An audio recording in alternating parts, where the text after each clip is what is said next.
নমস্কার বন্ধুরা, আজকে আমি আঁকছি একটা কিউট কুমির।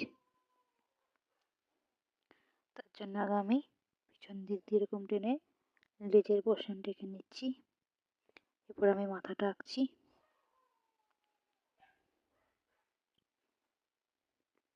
এরপরে টেনে মুখটা এঁকে নিলাম। এবার আমি আগে লেজটা এঁকে নিচ্ছি। এবার দুটো পা আমি এঁকে নিচ্ছি। বুকটা এঁকে নিলাম, আর একটা পাও এঁকে নিলাম। বুক এরকম দাগ দাগ আমি দিয়ে নিলাম। এবার হাত এঁকে নিলাম। এরপর দাঁত আঁকবো। দাঁত যেহেতু বড় করা থাকে, দাঁত এঁকে নিলাম। মাথার উপর দুটো চোখ আঁকছি আমি।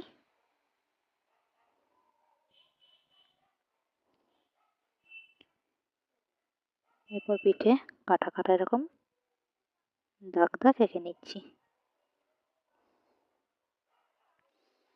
এবার আমি বুকটা আগে হলুদ রং করে নেব। এবার পুরো কুমিরটা আমি সবুজ, হালকা সবুজ রঙের করব, পিঠের ডোরা দাগগুলো ছাড়া।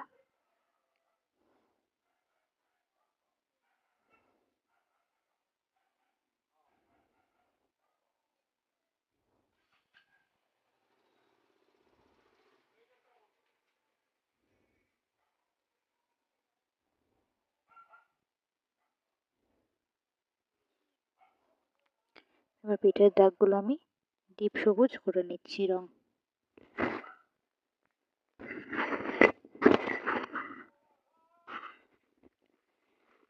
ভিডিওটি ভালো লাগলে লাইক আর সাবস্ক্রাইব করতে ভুলবেন না।